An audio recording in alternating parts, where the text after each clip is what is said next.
ఉప ముఖ్యమంత్రిగా బాధ్యతలు నిర్వర్తిస్తున్న నేపథ్యంలో పవన్ కళ్యాణ్ను సినిమాల్లో నటించకుండా నిలువరించాలంటూ మాజీ ఐఏఎస్ విజయ్ కుమార్ దాఖలు చేసిన వ్యాజ్యాన్ని హైకోర్టు కొట్టేసింది. హైకోర్టు న్యాయమూర్తి జస్టిస్ వెంకట జ్యోతిర్మయి తీర్పిచ్చారు.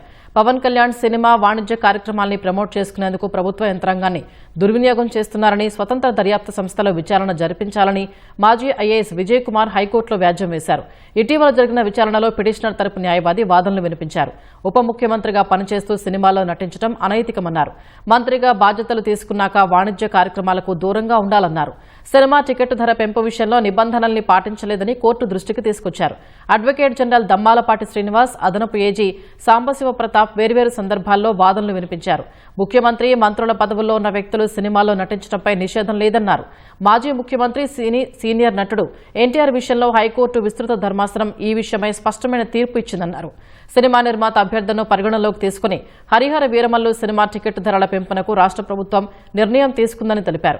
టికెట్ ధరలు పెంచే విషయంలో ఉప ముఖ్యమంత్రికి సంబంధం లేదన్నారు. అధికార దుర్వినియోగానికి పాల్పడ్డారనేందుకు ఆధారాలు లేవని కోర్టుకు తెలిపారు. పిటిషనర్కు రాజకీయ పార్టీ ఉందని, రాజకీయ కారణాలతో దాఖలు చేసిన వ్యాజ్యం ఇది కోర్టు దృష్టికి తీసుకొచ్చారు. వ్యాజ్యానికి విచారణ అర్హత లేదన్నారు. ప్రాథమిక అంశాలపై పరిశీలన చేయకుండా పిటిషన్ దాఖలు చేసి న్యాయస్థానం సమయాన్ని వృధా చేసినందుకు వ్యాజ్యాన్ని కొట్టేస్తూ పిటిషనర్కు భారీగా ఖర్చులు విధించండి అని కోరారు.